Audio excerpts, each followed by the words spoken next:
Welcome to the Fantasy Football Update. I'm Amber Wilson, and joining me is senior fantasy football writer Dave Richard. And Dave, let's start off talking about Earnest Graham, because we're going to talk running back today. And Earnest Graham just signed a 4-year contract extension, no longer a contract year for him. What are your expectations for him now that this is behind him? Well, you know, for a lot of running backs, I would say that it's bad that the contract is gone. But now that he has gotten paid, I still think Earnest Graham is going to be great. I've talked to a lot of his coaches in the past. His positional coach last year talked about how humble Earnest Graham was, and we all saw what he did on the field when given the opportunity. The big key here is that now he's been paid by Tampa Bay. They've got an investment in him. They're going to be very reluctant to pull him off the field, especially if he starts off doing just okay. If he does great, of course they're not going to pull him off the field. But Amber, now that he's been paid, they've got to keep him on the field, and that's good news for fantasy owners. He's got a shot at getting 10 touchdowns again, just like he did last year. Okay, and he falls into our a clump of running backs that we kind of consider number 2 options on our positional rank list. Let's go ahead and take a look at that list. Maurice Jones-Drew starts off the list at 13. UC Graham falls there at 14.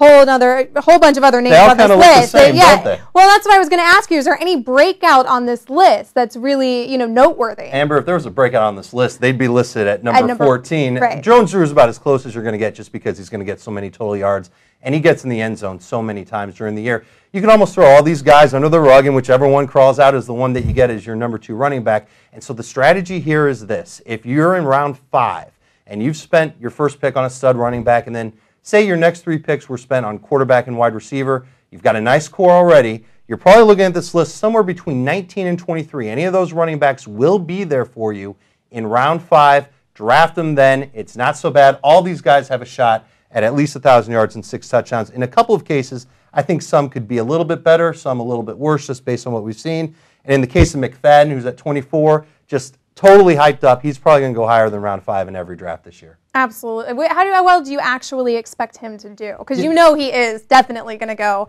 higher just because he's Darren McFadden. Right. He's McFadden, and we all saw what he did in college. But Oakland has a thing about their running backs where they don't like to take them off the field if they're ultra talented. Look back at Marcus Allen. Look back to Charlie Garner. McFadden fills the same role.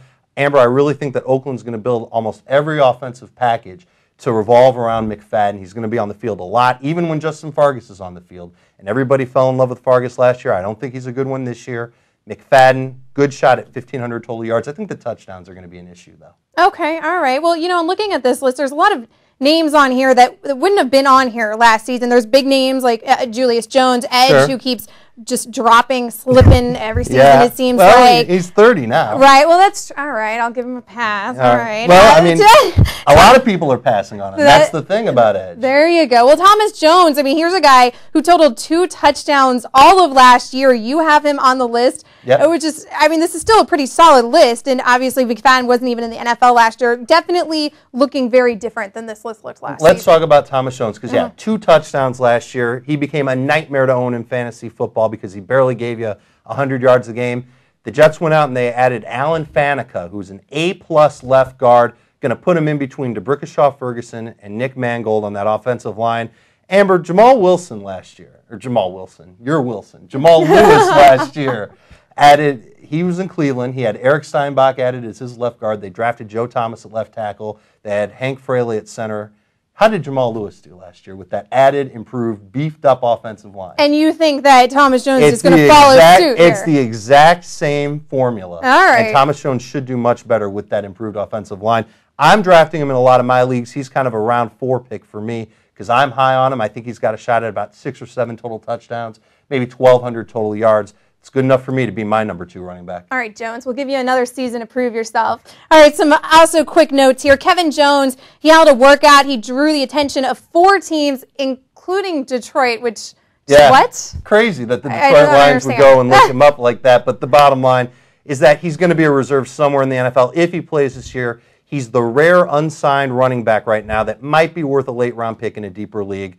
Better pick than Travis Henry, Sean Alexander, and Cedric Benson. Nyjah Davenport, also an unsigned running back. He was dumped by the Steelers. Yeah, and he's going to kind of fill a role somewhere as a goal line running back, short yardage guy this year. The team that makes the most sense to me is Arizona. The head coach there, Ken Wisenhunt, former offensive coordinator with Pittsburgh, Edgerrin James, we've already determined, is a 30-year-old over-the-hill running back. Depth isn't so bad, huh? You catching my drift here? There you go. Nyjah Davenport, if he lands in Arizona, I like his fit a lot as a good reserve sleeper, under the radar. All the proverbs that you could use here for Nyjah Davenport. But it's a big if that he lands in Arizona. All right. Well, thank you for all of your advice, Dave. And that'll do it for us for now. Keep your mouse right here at CBSSports.com for everything you need to know in the world of sports. And if you missed anything here today, stop, refresh, and rewatch. For Dave Richard, I'm Amber Wilson. Thanks for joining us, guys.